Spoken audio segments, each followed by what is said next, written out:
يا ترى ليه ما بقاش عندك نفس تقرا صفحتين كتاب؟ تعرف ان ده بسبب انك ممكن تكون جعان طول الوقت حتى وانت واكل وشارب، بس الجوع ده في دماغك. مخك بقى متعود على جرعات دوبامين سريعه، وده كله بسبب الموبايل.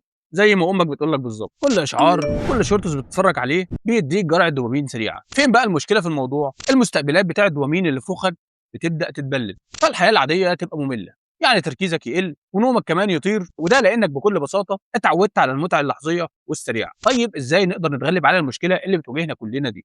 الحل في الدوبامين فاستنج، يعني بالبلدي كده انت بتجوع مخك رقميا، يعني بتمنع عنه اي متعه سريعه، يعني لا موبايل ولا سكر ولا جيمز ولا اي حاجه من دي. انت بتجبر مخك انه يرجع يحس بالملل، والهدف هنا مش انك تعذب نفسك خالص، الهدف انك تعمل ريستارت للمستقبلات اللي في دماغك، وده علشان ترجع تحس بطعم الحاجات البسيطه تاني. بس لو قدرت تواجه الكلام ده هتقدر تسيطر على دماغك تاني. العلم بيثبت ان مخنا محتاج صيام من نوع خاص علشان يفضل سليم. تفتكر بقى تقدر تصوم على موبايلك يوم واحد حتى؟